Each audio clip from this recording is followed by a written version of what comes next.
អូខេសួស្តីថ្ងៃនេះគឺខ្ញុំនឹងមានវីដេអូថ្មីមួយចែករំលែកដល់ពុកម៉ែបងប្អូនហើយនឹងជាជាងដៃថ្មីឬក៏បាទពុកម៉ែបងប្អូនហើយនឹងយុវជនទាំងអស់ដែលតែងតែចូលចិត្តបាទបាទទស្សនាវីដេអូបាទរបៀបកាត់សក់ហើយនឹងtechniqueកាត់សក់បាទកុំភ្លេចតាមដានទាំងអស់គ្នាជាមួយនឹងខ្ញុំបាទនៅក្នុងវីដេអូថ្ងៃនេះទាំងអស់គ្នាតែមុននឹងទស្សនាវីដេអូកុំភ្លេចជួយចុច like comment ម្នាក់មួយហើយជួយ share ម្នាក់មួយផងដើម្បីយើងទស្សនាឬក៏ចែករំលែកតៗគ្នាណាពុកម៉ែបងប្អូនបាទ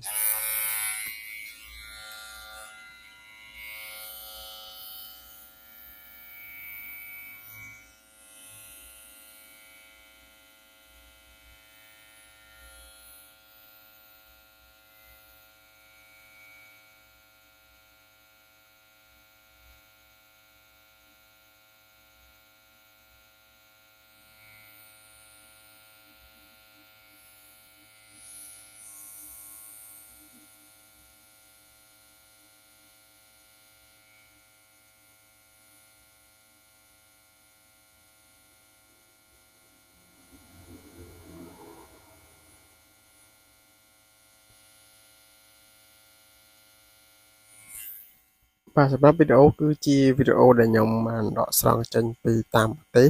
បាទភាគច្រើនគឺខ្ញុំយកចេញពីប្រទេសចិនណាពុកម៉ែបងប្អូនបាទបើសិនជាពុកម៉ែបងប្អូនមើលហើយកុំភ្លេចshare វីដេអូម្នាក់មួយទៅហើយកុំភ្លេចជួយ comment លេងទាំងអស់គ្នាដើម្បីបាទតាក់ទងជាមួយនឹង admin ផ្ទាល់ណាបាទវីដេអូគឺសិតតែម៉ូដសក់ស្អាតដែលខ្ញុំបានចែករំលែកហើយនឹងដកស្រង់ចេញមកពីប្រទេសចិនបាទ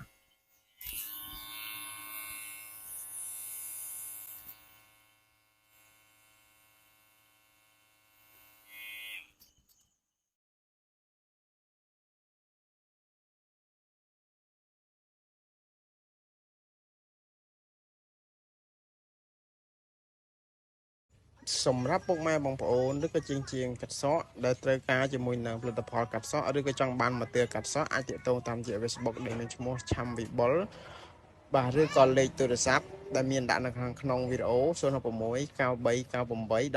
19បាទគឺមានការទទួលខុសត្រូវនិងមានទំនួលខុសត្រូវខ្ពស់រាល់ឧបករណ៍ឬក៏ផលិតផលដែលទិញពីខាងខ្ញុំបាទទៅគឺមានការធានាត្រឹមត្រូវបាទសម្រាប់ពុកម៉ែបងប្អូនដែលចាប់អារម្មណ៍កុំភ្លេចតាក់ទងតាមរយៈលេខទូរស័ព្ទ016 9398 19បាទ